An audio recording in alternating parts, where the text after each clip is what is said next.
राम मंदिर चंदा मामले पर कांग्रेस का हमला, देश भर में प्रेस कॉन्फ्रेंस। रायपुर के राजीव भवन में कांग्रेस कार्य समिति CWC सदस्य कमलेश्वर पटेल ने प्रदेश कांग्रेस अध्यक्ष दीपक बैज की मौजूदगी में प्रेस वार्ता कर राम मंदिर ट्रस्ट से जुड़े कथित चंदा और चढ़ावा मामले को लेकर भाजपा और RSS पर गंभीर आरोप लगाए हैं। कमलेश्वर पटेल ने कहा कि भगवान राम करोड़ों लोगों की आस्था के प्रतीक है, लेकिन भाजपा और RSS ने राम के नाम पर राजनीति कर चुनावी लाभ उठाया है। उन्होंने आरोप लगाया कि राम मंदिर के लिए जुटाए गए चंदे और चढ़ावे में कथित अनियमितताएं हुई हैं और बड़े लोगों को जांच से बचाया जा रहा है। कांग्रेस ने पूरे मामले की सुप्रीम कोर्ट की निगरानी में स्वतंत्र जांच, कथित जिम्मेदार लोगों पर कार्रवाई, चंदे और चढ़ावे का फॉरेंसिक ऑडिट तथा प्रधानमंत्री से जवाब देने की मांग की है। आइए देखते हैं आगे की रिपोर्ट। 1986 में अयोध्या बाबरी मस्जिद का ताला खुलवाना आपकी तत्कालीन सरकार राजीव गांधी जी की तो कोई अभी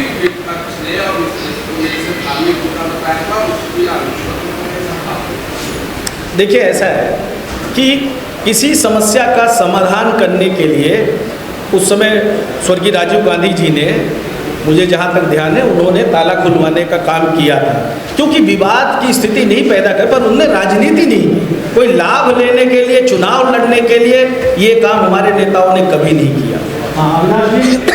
कांग्रेस पार्टी देश के आज़ादी दिलाने का काम हमारे नेताओं ने किया, कई वर्ष तक जेल में बिताए। पूज्य महात्मा गांधी जी भी कांग्रेस पार्टी की अध्यक्षता कर चुके हैं और उनसे बड़ा कोई भगवान राम को मानने वाला नहीं था। अंत में भी जिस दिन प्राण निकला उस दिन भी हे राम अगर किसी ने बोला था तो किसने बोला था? गांधी जी ने बोला था। गांधी जी के प्रिय भजन क्या थे?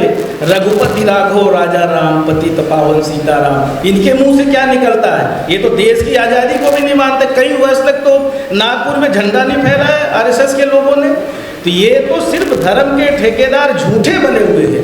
अब इनका पर्दाफाश हो गया है और इसको और विस्तार से पर्दाफाश करने के लिए कांग्रेस पार्टी का प्रत्येक कार्यकर्ता, नेता गांव-गांव इसको प्रचार करेगा कि भाजपा के धोखेबाजों से सावधान रहिए।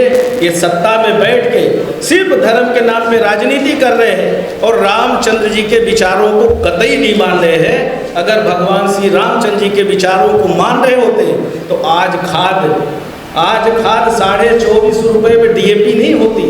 आज बिजली का कितना दाम बढ़ गया, डीजल अनुपलब्ध है, सिर्फ बेरोजगारों को रोजगार नहीं मिल रहा है। आज शिक्षा की क्या व्यवस्था कर दी? इतने सारे पेपर लीक नहीं होते, 84 पेपर लीक्स हो गए। आज पूरे देश की अर्थव्यवस्था को बदहाल कर दिया। विश्व में जाते हैं, दूसरे देश में जाते हैं, हमारी बेइज्जती करा के देश के प्रधानमंत्री आ जाते हैं, इवेंट बनाते हैं। आज देश की जो अर्थव्यवस्था चौपट कर दी, खेती किसानी चौपट कर दिया, औद्योगिक संस्थाएं चौपट कर दी, आदिवासी भाइयों के साथ अन्याय हो रहा है। भगवान श्री राम को मानने वाला कभी ऐसा नहीं कर सकता। अगर भगवान श्री राम को मानने वाले होते तो उन्होंने तो अपने पत्नी का त्याग कर दिया था। उन्होंने 14 वर्ष तक जेल में बिताया था भगवान श्री राम ने। किसके लिए? राक्षसों का सर्वनाश करने के लिए। तो ऐसे भगवान श्री रामचंद्र जी थे, ये हो ही नहीं सकते। ये तो दिन में 4 बार कपड़े बदलते हैं देश के प्रधानमंत्री। 8000 करोड़ की हवाई जहाज ले लिए। ये भगवान श्री राम के चंद्र को मानने वाले हो ही नहीं सकते। यहाँ लोगों को खाने के लाले पड़े हैं, पत्रकार साथी हमारे सही लिख नहीं सकते, बोल नहीं सकते, इनके मालिकों को गला दबा के रखा हुआ है।